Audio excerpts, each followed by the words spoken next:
So, after the atrocity that was the 1998 Godzilla film, Toho needed to act quickly to save the franchise and went straight away into production with Godzilla 2000, or 1999 as it was originally released in Japan in 1999, and was the first Toho film in 15 years released in American cinemas, and the first film in the third Godzilla series, or the Millennium series. When a trio calling themselves the Godzilla Prediction Network are setting up shop on a stormy night, at the beach, Godzilla shows up and starts attacking Tokyo and its power supply. Meanwhile, a meteorite is found in the bay and is pulled to the surface. As this is happening, Godzilla shows up and the meteorite flies off towards him and attacks him, almost killing him.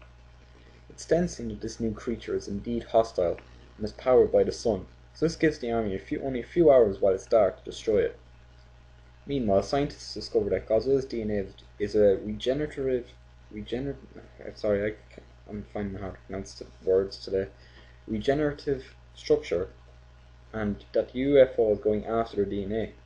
So that night, Godzilla shows up and actually destroys the UFO, but not before it manages to extract its DNA from Godzilla and create the new monster, Orga, who does put up a well enough fight, but is ultimately destroyed by Godzilla.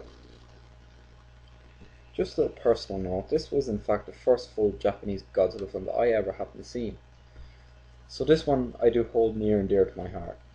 It's also one of my favourites. This is the last dub film that I have to watch, thank God, but because they knew it would be released in American cinemas, the dubbing is mostly well done, but there are a few silly moments here and there scattered throughout the film.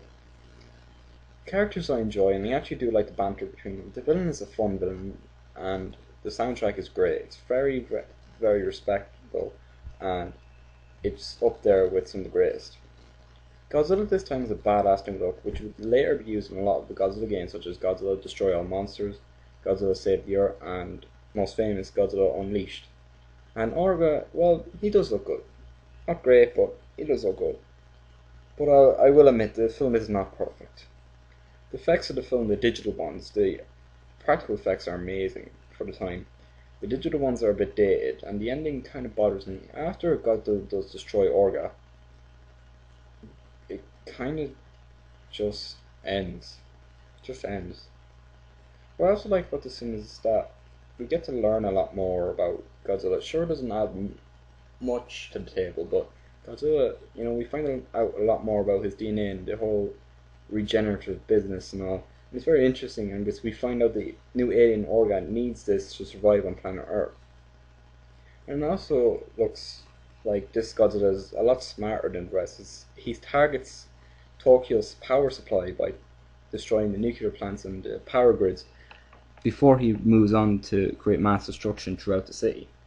But in the end, the film is what the last film should have been, and is a great kickstart to the Millennium series. It's an 8 out of 10. Thank you all very much for watching this review, and I hope you stay tuned for more Godzilla reviews in the future. Bye.